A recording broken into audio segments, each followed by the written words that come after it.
CA കോഴ്സിന് വേണ്ടിയിട്ട് നമ്മൾ സ്പെൻഡ് ചെയ്യുന്ന ഫീസിൻ്റെ വലിയൊരു പ്രൊപ്പോർഷൻ നമുക്ക് ആർട്ടിക്കിൾഷിപ്പിൻ്റെ ഭാഗമായിട്ട് ഏൺ ചെയ്യാൻ പറ്റും. എത്രത്തോളം എന്ന് വെച്ച് കഴിഞ്ഞാൽ നമുക്ക് 2 വർഷത്തെ ട്രെയിനിങ് അഥവാ ആർട്ടിക്കിൾഷിപ്പ് CAയിൽ നിർബന്ധമാണ്.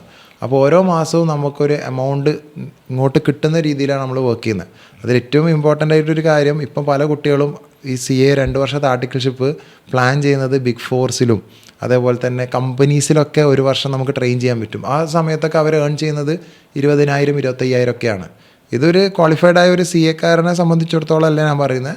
CA ഫൈനൽ പ്രിപ്പയർ ചെയ്യുന്ന മുന്നേ തന്നെ മാസം 25,000. അതിലൊരു കേസ് പറയുകയാണെന്നുണ്ടെങ്കിൽ എൻ്റെ ഒരു സ്റ്റുഡൻറ്റ് വർക്ക് ചെയ്യുന്നത് HP-യിലാണ്, മറ്റൊരു സ്റ്റുഡൻറ്റ് വർക്ക് ചെയ്യുന്നത് ഫ്ലിപ്കാർട്ടിലാണ്, വേറെ സ്റ്റുഡൻറ്റ് MTRലും ഡൽഹിയിലൊക്കെ വർക്ക് ചെയ്യുന്നുണ്ട്. ഒരു ബാംഗ്ലൂർ വർക്ക് ചെയ്യുന്ന സമയത്ത് അവരുടെ സാലറി എന്ന് പറയുന്നത് 40,000 ആണ്.